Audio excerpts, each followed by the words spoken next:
Hey guys, digest number 3 is coming up, but Kevin reminded me after we were done taping this that I forgot to mention a few things. Mainly, we forgot to leave our contact information. So if you want to get in touch with us, we are on Twitter and Instagram at Anime Roundtable. AnimeRoundtable.com is our website if you want further show notes and links, and if you want to email us, animeroundtable@gmail.com. And since we're on the topic enough during the episode, I thought I should also leave these numbers as well. If you're in any form of distress that's driving you to the breaking point, know that there are many resources for you.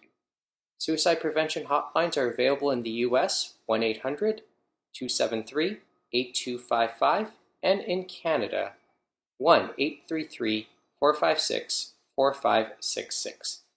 And of course, there's the Kids Help phone, 1-800-668-6868. That's up here in Canada as well. We harped on the theme of it being a tough weekend for fandom, but the cool part is there's always a chance to start fresh. Stay cool because it's very warm here in Toronto, and we hope you enjoy this. The opinions expressed in the following are those of its participants and do not necessarily reflect those of the producers and the Six Talk Podcast Network. Also, the following contains mature material and mild language, which may not be suitable for all audiences. Discretion is advised. Well, needless to say, this has not been an easy weekend for fandom, especially if you're into Asian pop culture, anime, Japanese pop culture. This has not been an easy weekend. And I think that's why we want to start talking with you guys this evening. Good evening from our 6 Point studio in the West End. I'm Mike Nicolas. This is Anime Roundtable Digest. We decided to digest it up. This is our third digest in the version 2 era. James, Austin, Kevin, Ing, they're at home remotely on their microphones joining me tonight. And where do we start tonight? I already told James and Kevin where we'll start tonight. And I guess, as I said, this hasn't been an easy weekend for fandom. Let's start rather obviously. Kevin texted me Friday morning informing me of Zac Bertschy's death, the lead guy at Anime News Network. And it did bring back a flood of memories. Admittedly, not all of them, most of them not great, but you feel empathy. And I guess I'll start. First of all, I want to get this part out of the way when talking about Zac.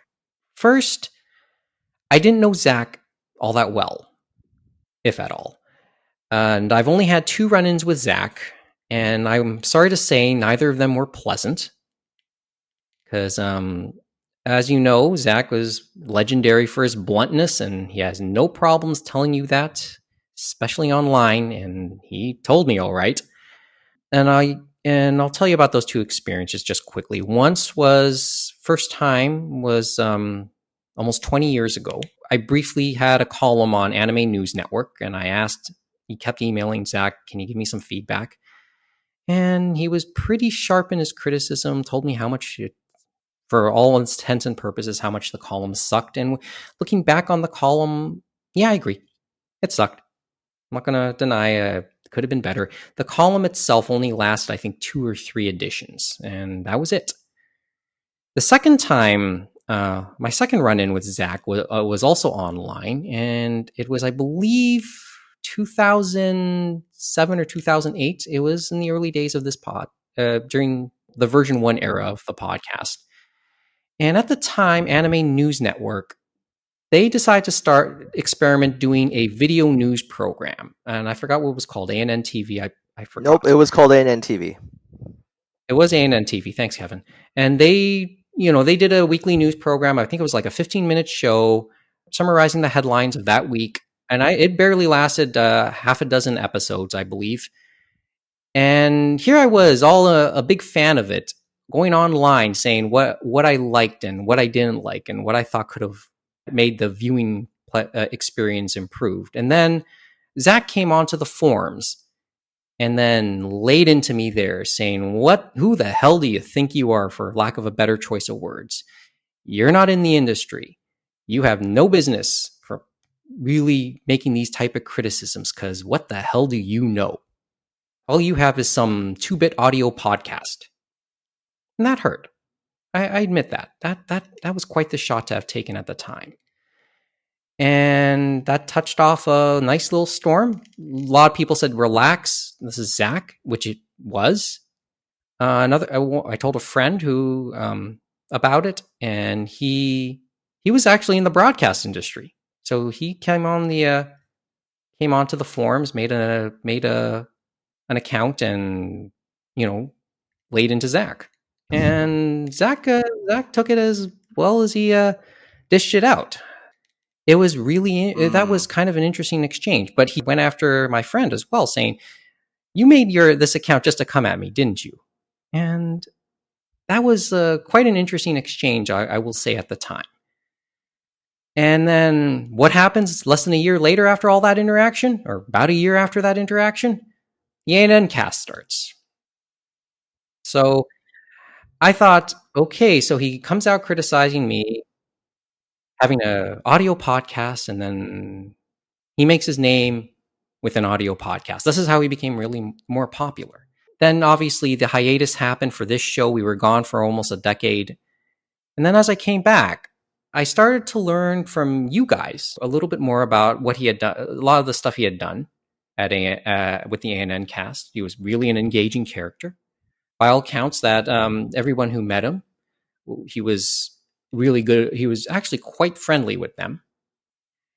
Over time, I started to learn a little bit about a lot of the battles he fought, notably with himself, as you will see, as noted on his blog, and sticking up for certain segments of fandom. He was a champion for inclusion in fandom, and I think the cause for inclusion in fandom lost probably its most noteworthy soldier on Friday.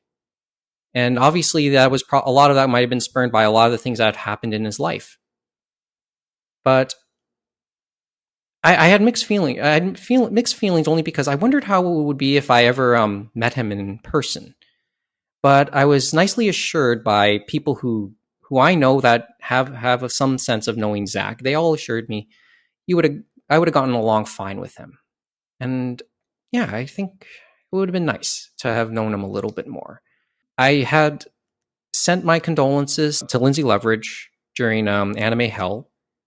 She wrote back. She actually responded saying she appreciated it.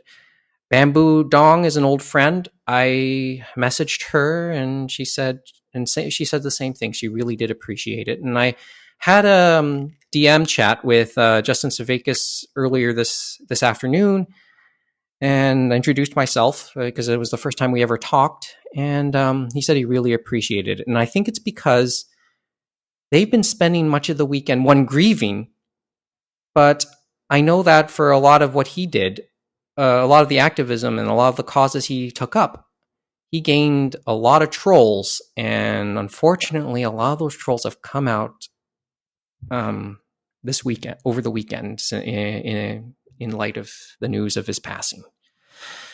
The sad part is, I didn't really, I haven't had a chance to really get too familiar with some of the stuff he has done in that decade we were gone. But as I said, James, Kevin, they know a little bit more than I do about it. So tell me about it. Is there something you want? Is there a memory or something that sticks out to you guys, like a particular episode of the ANN cast or something they wrote? Well, I was thinking more along the lines of the messages of positivity we've heard and stuff like that, and how he's affected so many people over the past 20 years. And the other factor is we'll probably be hearing more come Friday. They're going to do an online memorial, 6 p.m. Pacific, and then 9 p.m.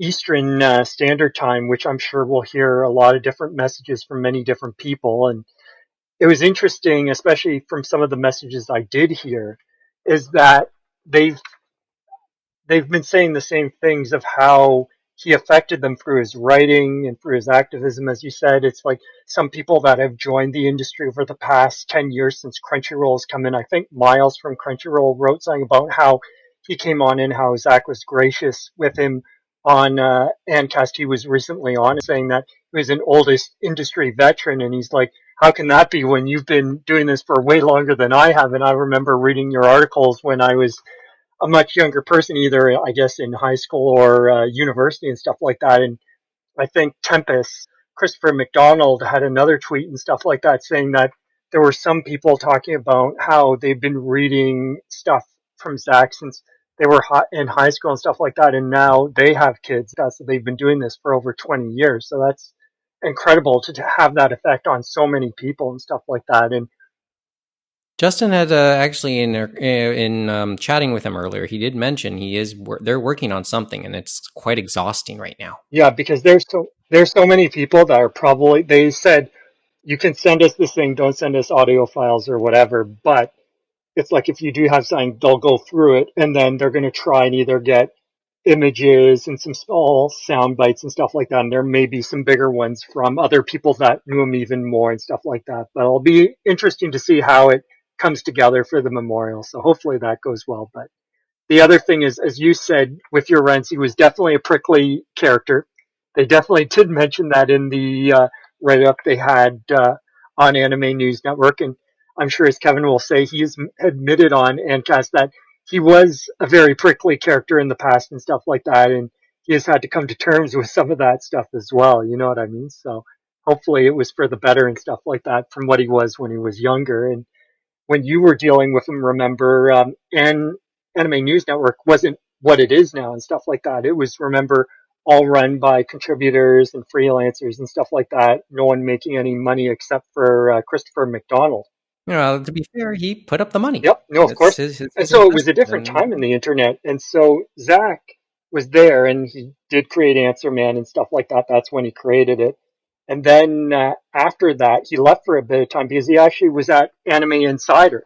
And so he wrote for them. He wrote for Anime Insider magazine for Wizard and had some. I looked at the stands, but he still brought an interesting take to a traditional magazine and stuff like that. And he talked about his experiences there. And everyone always remembers his review of Full Metal Alchemist, the original one. And somehow they put a sticker on the special edition box of the first Full Metal Alchemist, and it was of Zac's quote from his review. And so people complained about not being able to take that off their Full Metal Alchemist box. What was the quote, though? I forget what the quote, but it was a good quote. It was a good quote, and he did like the series. So.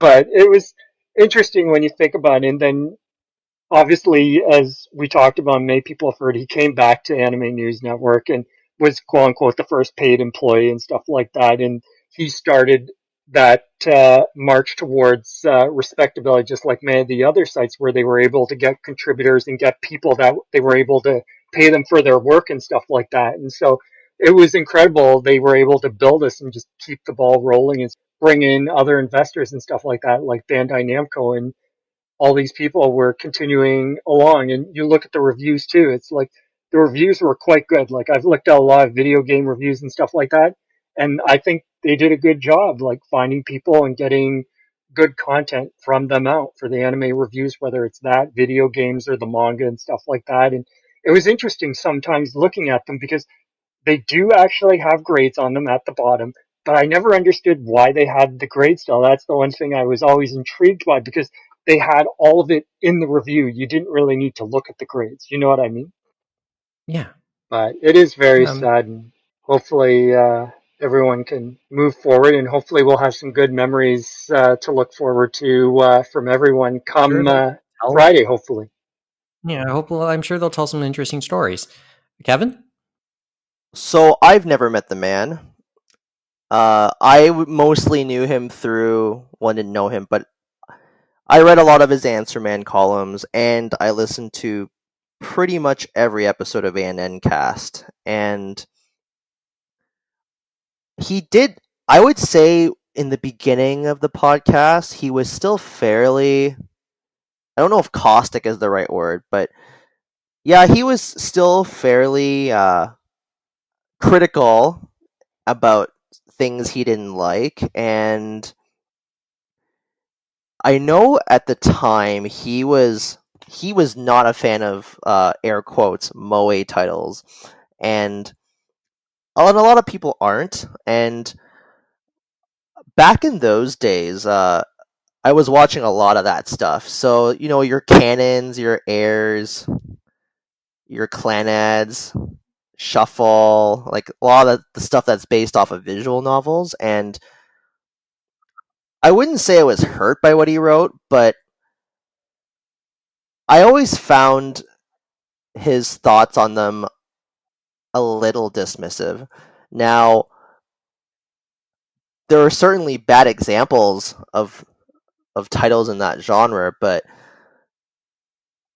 it always felt like to me that I guess I was going to say he didn't really give them a real chance, but then again, hey, if something doesn't engage you after one or two episodes, why would you bother continuing it? So there is that. Should I say that about Attack on Titan right now?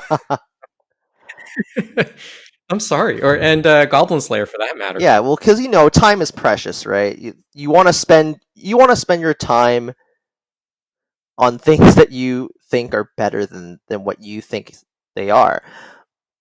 But I know over the years his stance did, I don't want to say soften, but he was more accepting of different things, saying, "Hey, you know what? This isn't for me. People like this stuff for these reasons, and that's okay." And it just sounded like he started to grow a little some patience for things. And I know there is a podcast that he did with what was oh yes, he actually did a podcast on Moe with Time Enforcer Anubis on this very subject too. I think it was Zach's attempt at trying to have a discussion about it. And I would say as it went on, like yeah, sure, if he thought something wasn't good, he'd say it wasn't good, but that his tone on those titles did change. So he really wouldn't come nearly as antagonistic, for lack of a better word. And I noticed that tone, and it was nice. I would say of some of my favorite episodes on ANN Cast would be the Super Nerds episodes. Usually those would involve Justin Savakis, Mike Toole, and Daryl Surratt. Those were always Yeah, amazing those were episodes good to ones. listen to. Like, I've listened to those on repeat a few times. Other memorable episodes for me were the one with Helen McCarthy was great. I also enjoyed the Yep. one he did with Dave As amazing. Merrill. Do you remember Carl Masick? Because they did a Oh great interview back in yeah, the day with that. yes, I That was a fantastic one. And Justin really, I think both of them had a ball with that one. That one was, oh, that was like not too far before Carl Masick passed on too, if I'm not mistaken. yeah. So it's like a time capsule, but it's crazy to think that happened that soon after. Hmm. Actually, Dave did say something actually before Anime Hell on Friday, and we'll talk a little bit more about Anime Hell. Dave, I actually asked Dave about that about Hmm. Zach. I'm just looking at it now. He would acknowledge and just never really never met him in person, but had a few conversations with him and did the podcast. Hmm. Didn't share his enthusiasm for a lot of things, but always had something interesting to say. And appreciated actually his patience, his patience for certain things, because he didn't really have to be at a point. And he expressed impatience, yes, but maybe he showed more than he should have too. So Hmm. I Yeah, think, and that seems to be the sense that that seems to match what you were thinking, Kevin. yeah, he really does. From the various tweets that I have read, he's really come. He does bat for his staff and for other people in the industry. He's given young freelancers opportunities to write, like And with we've heard those things too. Yeah. little to no experience prior to them starting to write with ANN. Another account that really stuck out to me was Charlene Ingram's tweet about Zac, because so she's now she's a marketing director for Viz, I believe.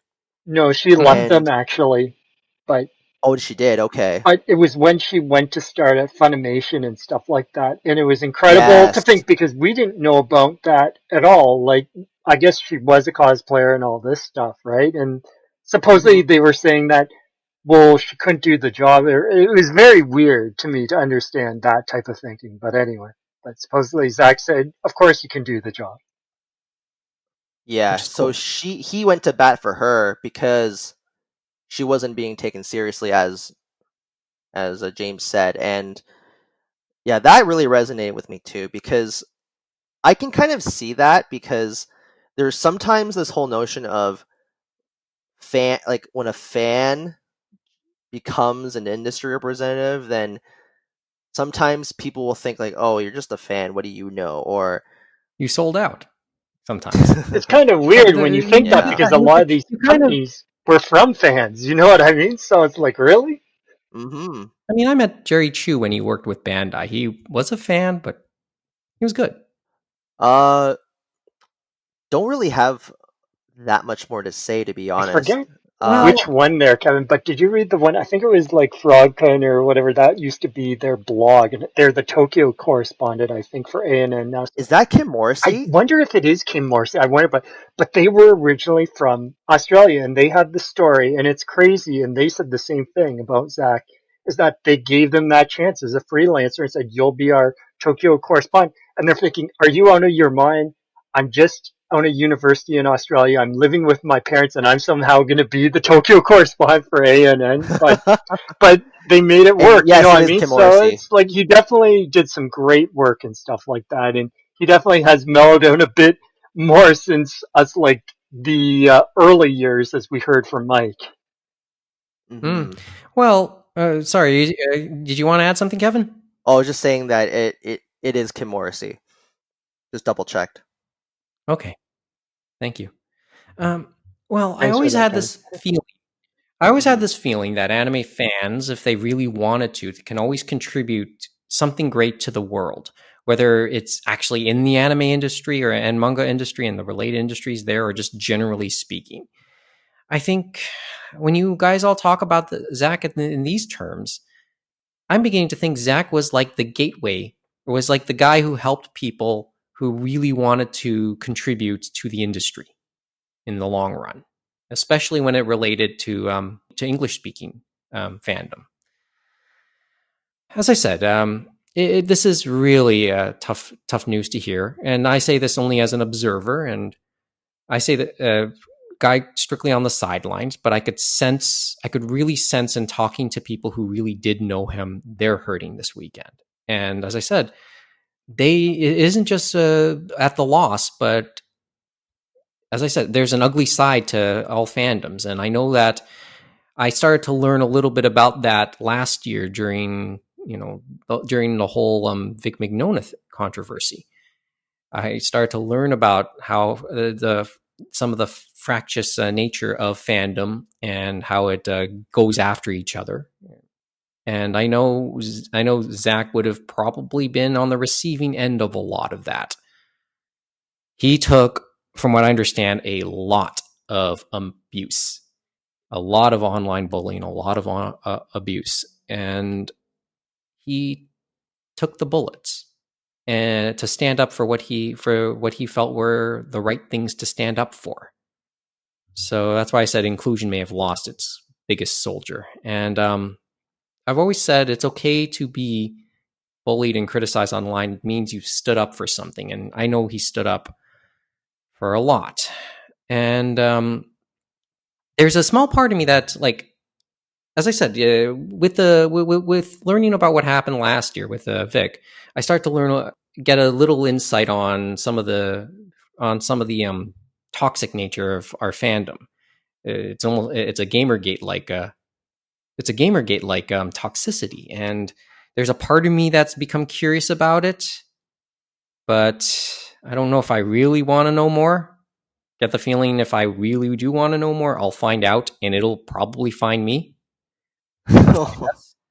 So let's, but I will say this much. To anybody who wants to celebrate the man's death, you must have some issues to want to celebrate someone's misfortune, much less somebody's death. Everyone here at Anime Roundtable sends our condolences to Zac's colleagues at Anime News Network. Certainly his loved ones, certainly his friends and family. And I'm sure we'll learn a little bit more about those tributes when the official tribute happens at the end of the week.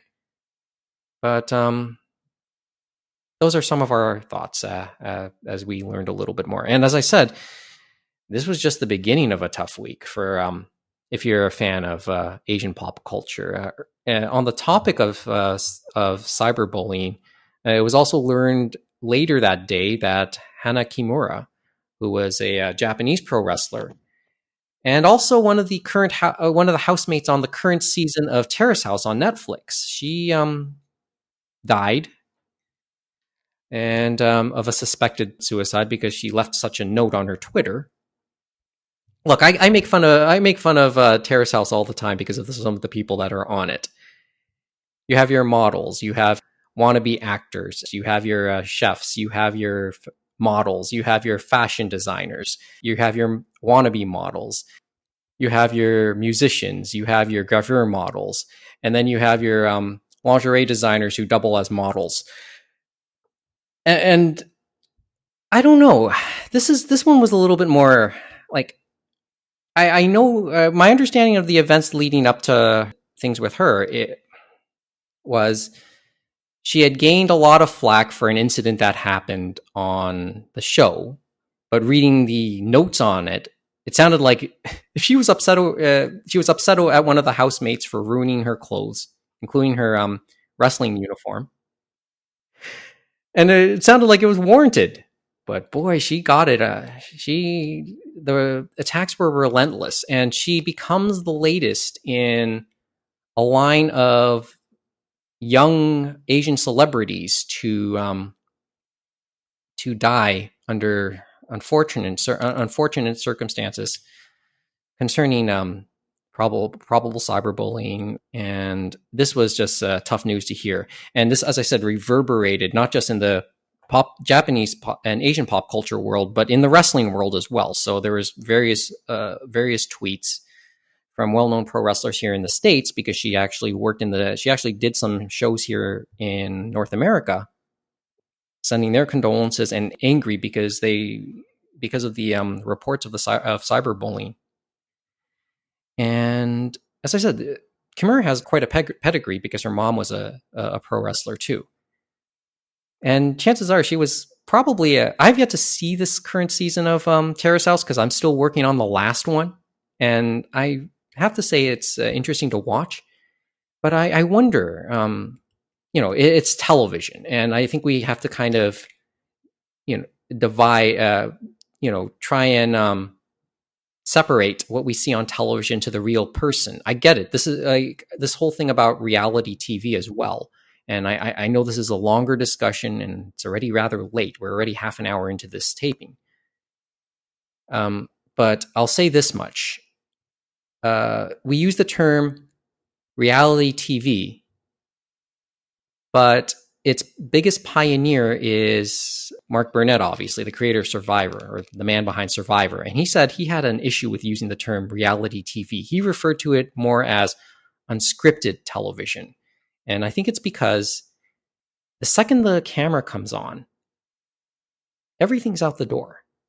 Everything changes once you turn on those cameras. How you think a scene was supposed to play out, it changes once it turns on the cameras, because everybody in front of it has an awareness of the presence of those cameras, and that'll change everything, right down to the even as minute as just a pose. But it'll probably change everything else, like the way they were going to act. And I think people had trouble separating that from in terms of Miss Kimura. She was a real person. She was entertaining us, yes, but she was a real person. So get over that. Separate that, please.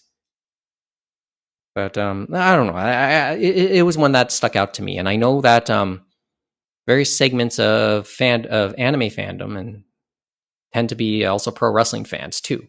So I thought I'd acknowledge that. I don't know. Is there something else you want to say about those two about it, guys?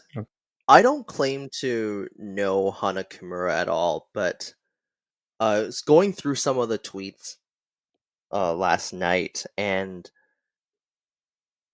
yeah, I did see examples of fans actually pointing out the people who had bullied her on Twitter.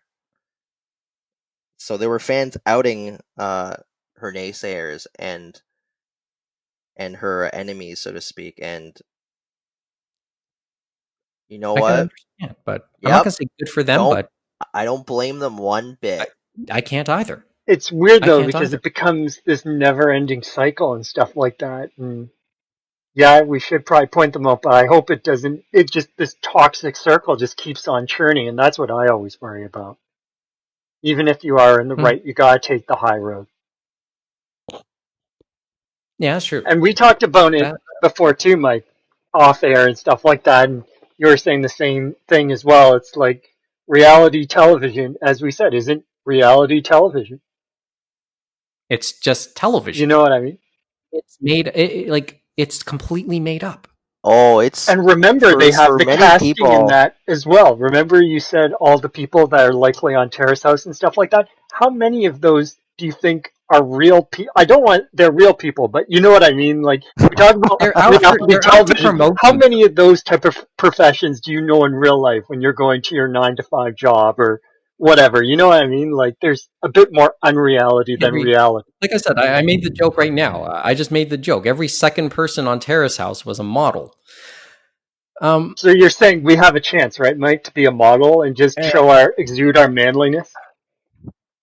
well, yeah, or something. but I think we'd be up James, for a cyberbullying right there. but here's the thing: for a lot of people, those shows are their lives.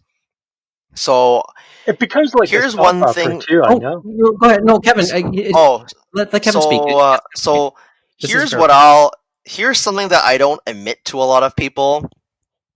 I watched one season of The Bachelor 2 years ago, and that was also the year I started to be very active on Reddit. So I joined the Bachelor subreddit, and my God, the fans on that subreddit are some of the most passionate fans you will ever find. And learning about the fandom behind The Bachelor was fascinating. Like, people would hold viewing parties. Uh, the way how people that are in The Bachelor become celebrities in their own right. Uh, just it's just the lengths that people go to interact with the cast and with Chris Harrison and interacting with other fans, whether it's positive or negative, was something else. And that's with a lot of the long running ones. And we talked about Mark Burnett, and they say the same thing about Survivor is another one. It's like it's interesting how that is transformed over the years and stuff like that, and the interactions between all the staff and the fans and stuff like that. And the other one, I hope it still comes back, but it's got a real passionate fan base, and it does have the awards. Is The Amazing Race? The Amazing Race. I still love I watching it. love The I've Amazing watched every Race. season, and I still love watching it. Okay. I Hmm. love Amazing Race. I just never have time to watch. That doesn't mean I don't appreciate them. But And they're they're I definitely mean, they're more it's scripted, easy. obviously now than what they used to be. That's for sure. You know what I mean? It's easy television, right? It's easy television. I mean, it's inexpensive for them to make, so that's why it became a thing. It's just we have to be careful. Once again, it's about separating what we see on television with the real person. That seems to have become the issue. I will say this, like this is what when Kevin made me realize something. Like in many respects, for a lot of people who who you've seen on reality TV, you're right. This is their profession. Reality TV itself can be their profession. Some people's appearances on reality TV shows or unscripted television shows. I don't know which term to use. It is self promotion too. Like, They I mean, tried to I get the promote their feeling brand. everybody, a lot of the people on Terrace House were, they're trying to further Mm-hmm. themselves, get themselves noticed, promote themselves. I mean, it's a highly popular show. It's which has gained even further attention with its presence on Netflix. Even Boston Rob, the one of the great Survivor contestant, admits, this is how he made.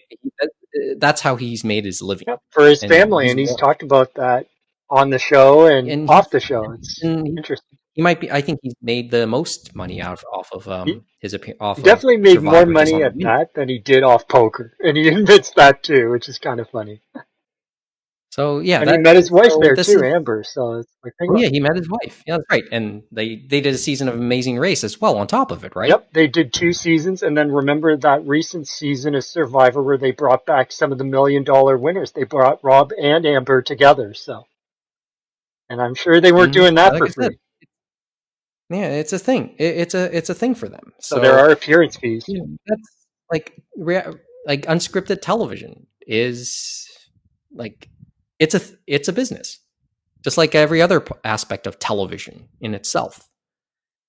But Yeah, it's weird. It as became I said, one thing, right? It started out and stuff like that, and mhm, they were trying to feel their legs. You can see that with the very early seasons of Survivor and Amazing Race. And then you look at them now, and it's like, wow, just wow. The yeah, evolution of all these programs. You know what I mean? Or Big Brother but or Bachelor and Bachelorette. It's interesting. yeah, as I said, it's just the issue, and this is where it comes back to Hana Kimura, is separating what you saw on television from what they are, and that was the sad part about what happened there. And cut them some slack. These guys have lives. Even the K-pop artists who and actors and actresses who we've heard about in the last number of months who have taken their own lives. Give them a break because they're under enough pressure Oh, already. let's not even let's not talk about the K-pop thing. Oh, That, as I said, that's an understatement. Okay, I'm sure we'll hear more about that story too in the coming weeks, along with Zach. Let's lighten it up a little bit, shall we? yes. Okay, so this weekend, like we're taping this tonight. What is it? And I've yet to say. I didn't mention the date of this up as we're taping. Right, Sunday evening, May the 24th, 2020. This would have been the final night of Anime North, and obviously we would have been taping there. We would have done at least one episode, maybe two. I've seen photos online, like they're on the Facebook pages, Anime North's Facebook pages. People have been passing by the site, the Toronto Congress Center and Delta DoubleTree, whatever they call this these days, just to take a picture of what the site looks like right now. And it's empty, as you might have expected. People have been posting online, memories of past Anime Norths, cosplays they've done, the cosplays they would have done this year, and obviously, as I said, we would have taped already. Done. Kevin would have made his shot at the not at the Nomanoichi. I would have done my voice actor stalking by now. We would have maybe done. Maybe we would have lucked out and had a been able to do an interview in the display room in the Anime North display room office again this year, James, like we did for Fred Shot. And maybe we would have been more prepared for it, like put signage saying where you can listen to this interview Hmm. on the topic of self promotion. Eh, it's an odd feeling.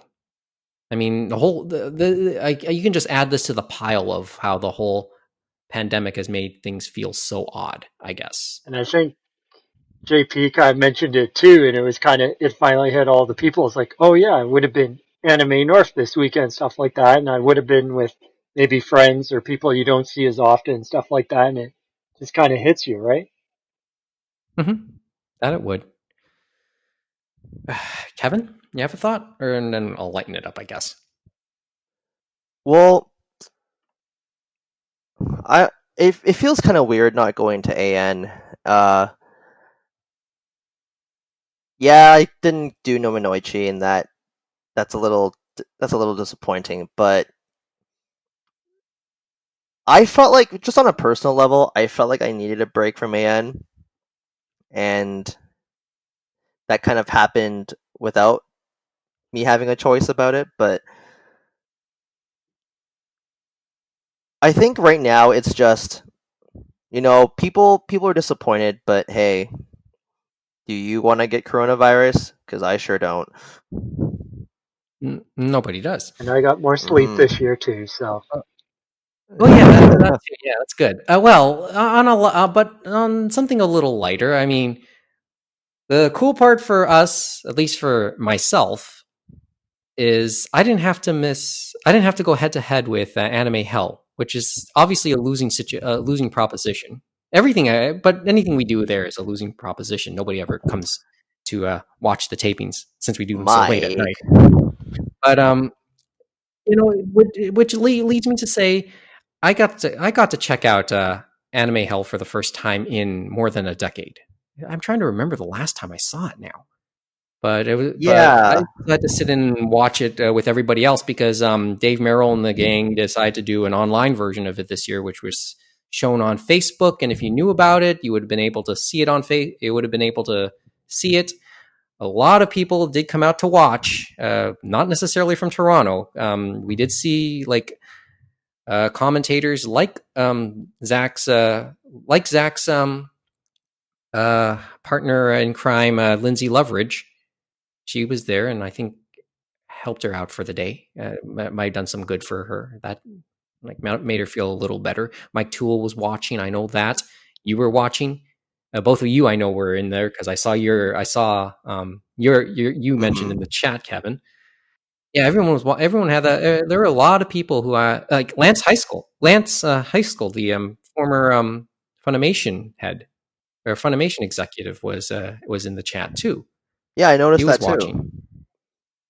So there were a lot of people who I know from fandom and various points of anime journalism watching Anime Hell, which I mean, I have to say this, looking back on it, because my memory of seeing Anime Hell the first time is fairly blurry, and it was bizarre, it was charming, it was funny ho ho, if not funny ha ha. I enjoyed it. What is its allure? I mean, I know I have my sense as to what its allure as a fairly old character now. So most of the clips I saw in some form, maybe around the time they were originally aired. A lot of those clips I would have recognized from years ago. What's the allure to someone much younger? It's fucking weird. To That's what it is.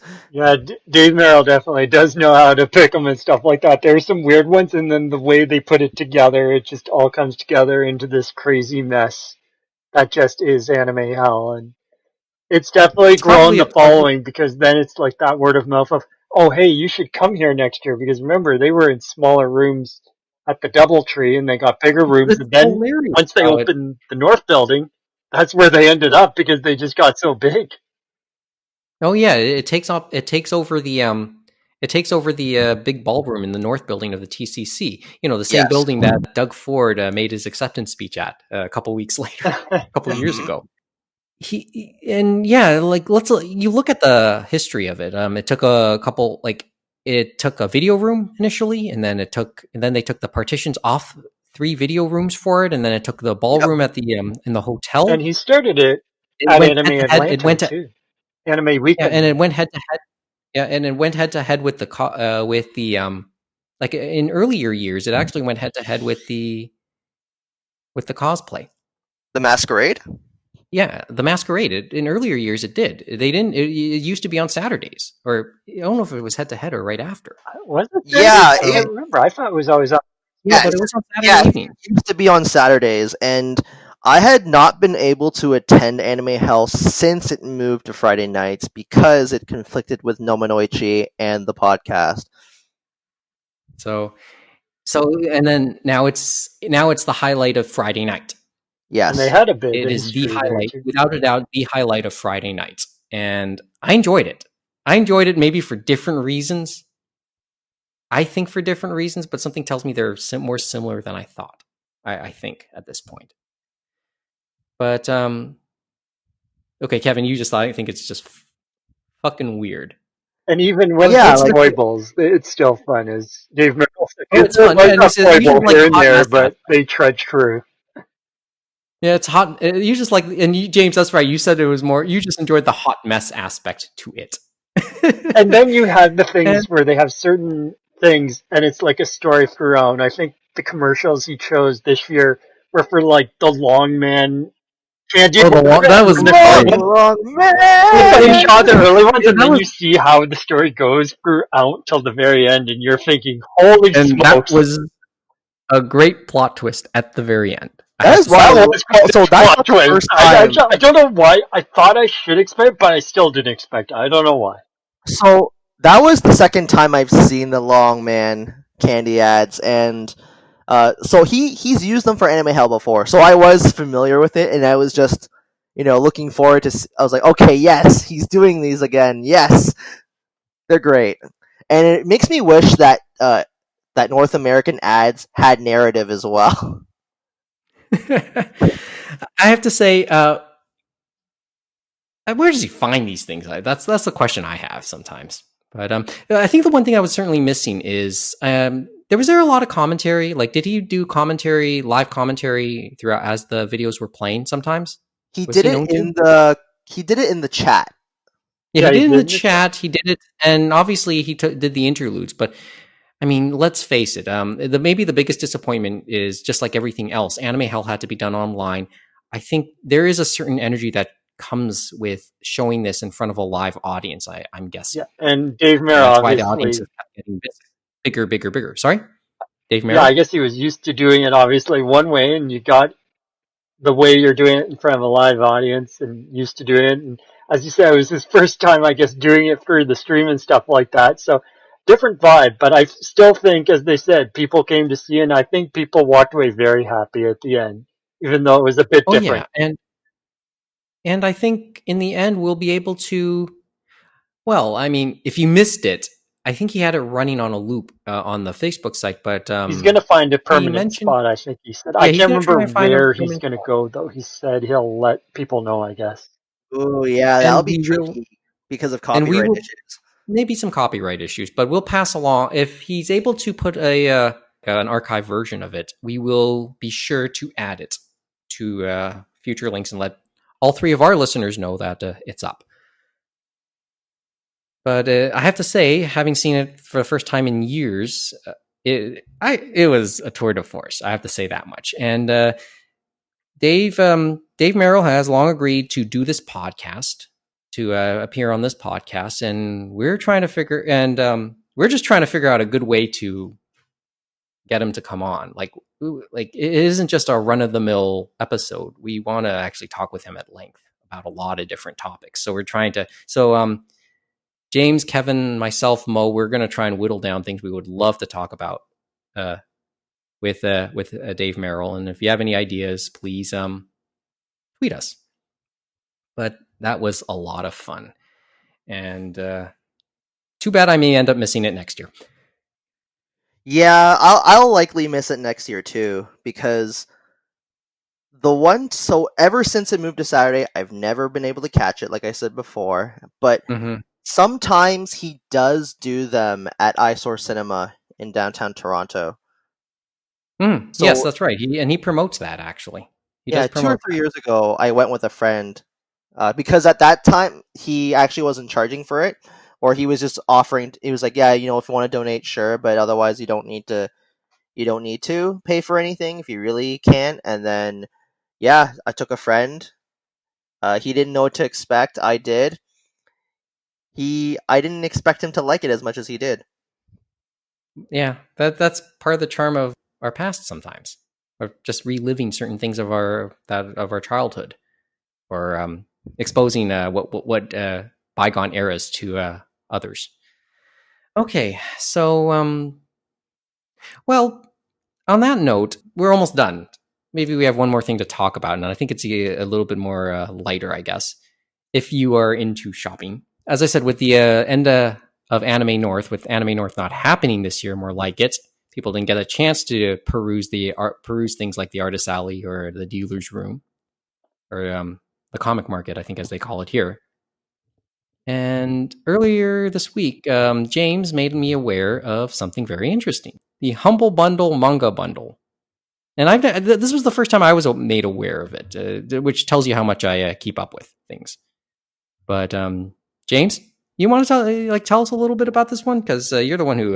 Yeah, well, Humble, as you know, like they do all sorts of bundles now, not just the video game bundles. And I know the last one they did for manga was with Kodansha. It was like Hiro Mashima, Fairy Tail, and Rave Master. They were just focused around that creator, so I never decided to let people know about that. But this one was award-winning manga, and they had a lot of good quality manga like Space Brothers, Love Hina, Beck, Parasite, Princess Jellyfish, and stuff like that. And it's all the different things. And if you want to get the whole bundle, you just have to pay $28 Canadian, probably less if you're in the States. But for me, getting 34 volumes of Space Brothers alone for $28 Canadian is worth it alone. That's the lowest it's ever been to get that manga. Yeah, And the only way to that get is Space Brothers ridiculous. is digitally, because Kodansha has been one of the publishers that has said if we can't do it physically and digitally, sometimes they'll do some just digitally. And heck, if you can support them some way, it's like I'm all for it. Kevin? Yeah, that is a ridiculous price because if you think about it, those digital volumes probably cost like $10 if you bought it at full retail online. So to get 34 volumes of Space Brothers for 28 Canadian dollars, like, shut up and take my money. And if you think about even when they do have their sales and stuff like that, you're still never going to get that close for any one series. Exactly.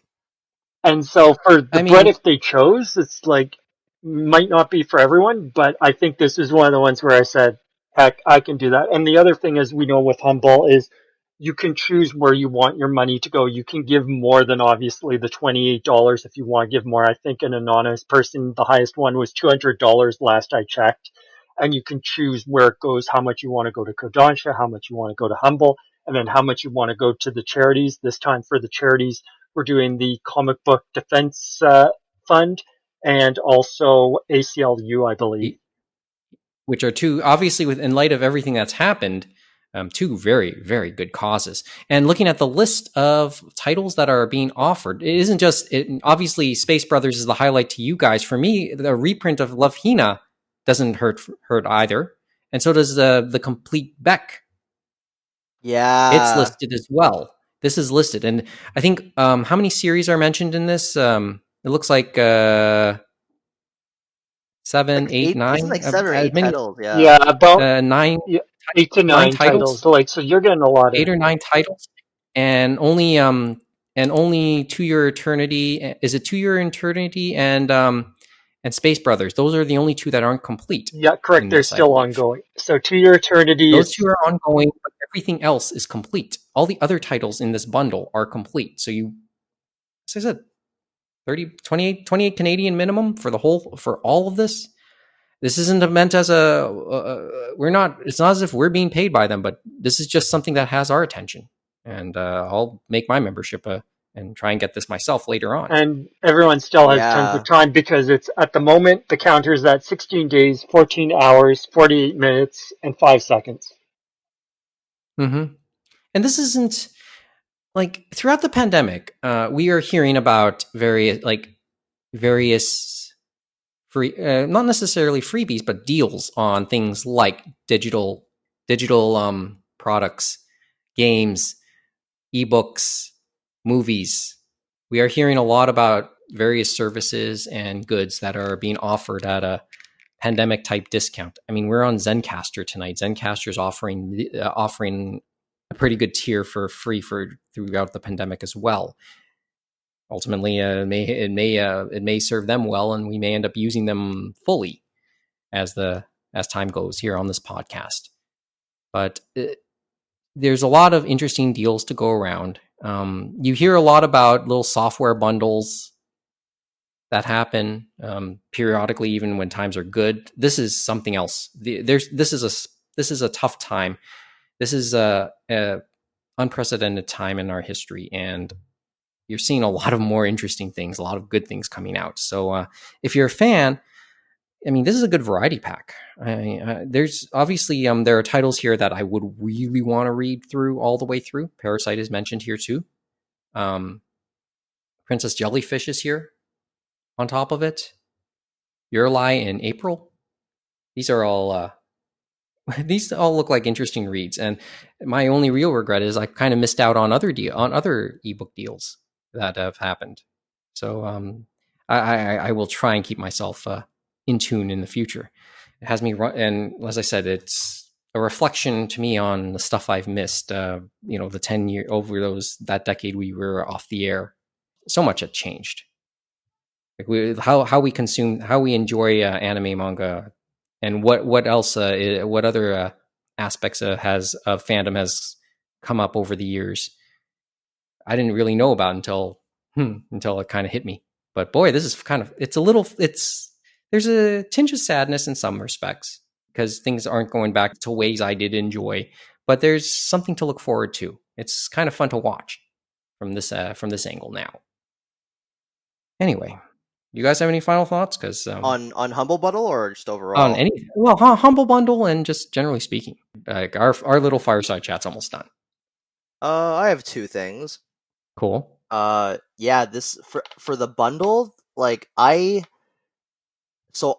not a digital person in the sense that I don't like paying for digital versions of volumes. Subscription services I'm okay with, but normally I wouldn't buy digital anything for manga or video games because I prefer having the physical product. And now when it comes to stuff like this where Beck is and Space Brothers, this is the only way to read them legally because let's face it, Space Brothers is too damn long and Beck is pretty long and had been canceled in the past because of the whole Kodansha Tokyo Pop fallout. It presents an opportunity for me to actually support those series, even though I feel like I'm kind of stealing it. Mm-hmm. As for my second point, it actually goes back to Zach. This didn't occur to me until partway through the recording. Zach and Justin were fundamental in allowing me to criticize the media that I consume. So I remember them like every so often like talking about the movies they've seen or just other anime that they've watched and explaining why this thing was good or why that thing is not good. And I remember never really understanding or being able to comprehend how to, critique something. And Anon Cast really allowed me to start doing that in films, where nowadays, when I go to the theater, if it's for like, it depends. So anime, I'm a lot more like, I'll just watch anything. But when it comes to Hollywood movies, I want to make sure something's good before I go in. Like I'm not as inclined to, you know, spend the $14 to watch, I don't know, the newest Die Hard or the newest Fast and the Furious. Like I want to be able to, you know, I actually like to kind of pick apart why something is good or why something is bad or why something is at the very least enjoyable. So in that sense, I do thank Zach and Justin for opening my mind to try and comprehend why I like the things that I do, or why I dislike the things that I do. James? I guess there's nothing off the top of my head at the moment. I think we covered all the bases and stuff like that, and hopefully it will be better times ahead, and we'll see how the memorial on Friday turns out, and hopefully there will be some happy memories that everyone can remember going forward. And as we say, those are the memories you want to remember every day as you say the name of those people, and you don't want to forget them because they're in you every time, right? Especially the people that cared about them and connected with them the most, right? For myself, I will speak as somebody who was once on ANN's staff. I know for a fact that is a very close-knit group. I think that goes without saying. They got each other's backs, very much so. And you can sense that with the way you can sense that when you see like a member of the ANN staff interact with another member. That's the sense I got in the brief time I was associated with them. And ANN has lost probably certainly one of its more noteworthy pillars, if not its biggest one. And it's going to hurt for a while. And I know they're putting out more than a few fires right now. So keep it easy on them. Once again, we do send our condolences to Zac's colleagues and his loved ones. And with that in mind, that's it.